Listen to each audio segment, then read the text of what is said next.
평소에 자존감이라는 말을 익숙하게 들어왔을 것입니다.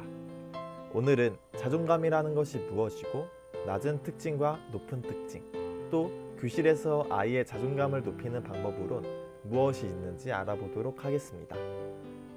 먼저 자존감이 낮은 분들의 특징에 대해서 말씀드리겠습니다.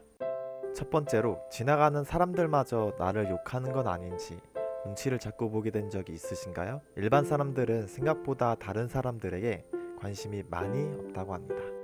두 번째로 나를 보고 웃기만 해도 이미 인신공격 받은 느낌이 나거나 혹은 남이 하는 말도 한번 꼬아 생각하며 의미 부여한 적이 있으신가요? 상대방이 나에게 미소를 지어준다는 것은 긍정적으로 받아들이려고 해봐요.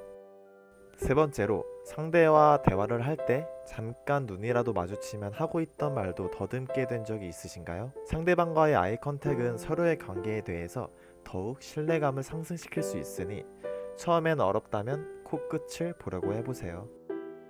네 번째로 자신을 남들과 비교하고 나 자신이 마음에 안 들면서 자책한 적이 있으신가요? 자신을 사랑하려고 노력해보세요. 그러면 점점 좋아지는 모습을 볼 수 있을 거예요. 다섯 번째로 싫어도 싫다고 말하지 못하고 남에게 잘 보이기 위해서 행동을 하신 적이 있으신가요? 오히려 자기 주장을 명확히 말하는 것이 사람들은 더 당신을 믿고 지낼 수 있을 거예요. 자존감이 낮은 특징으로는 이외에도 존재하지만 대표적으로 5가지 말씀드렸는데요. 이 중에 하나라도 포함이 되셨더라면 이 영상을 놓치는 부분이 없도록 보시는 걸 추천해드립니다. 자존감이란 자아 존중감의 주말입니다. 말 그대로 자기가 스스로를 존귀하고 중요하게 여기는 마음을 말하는데, 즉 나는 이 세상에서 사랑받을 만한 가치가 있는 소중한 존재로서 삶을 행복하게 살아갈 수 있다고 여기는 마음가짐입니다. 교실에서 아이의 자존감을 높이는 교사의 실천으로 몇 가지 소개해볼까 합니다.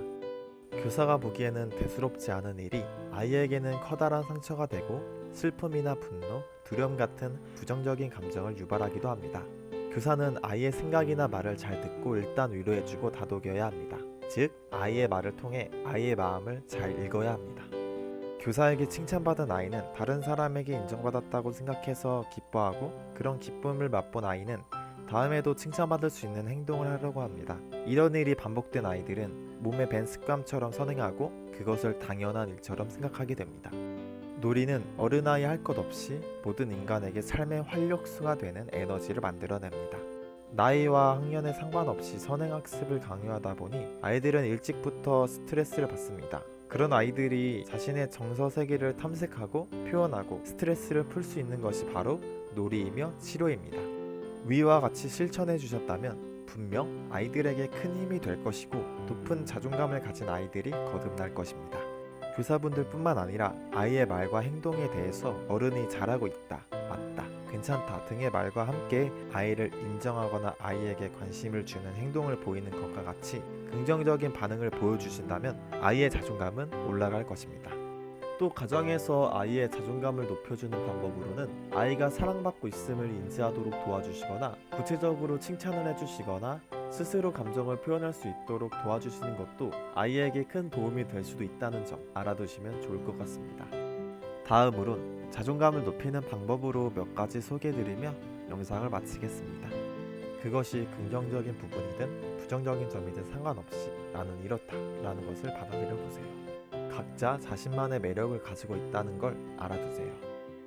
시도해보지 못한 상황들도 자신감이 없는 모습보단 할 수 있다는 생각들과 함께 도전해보세요.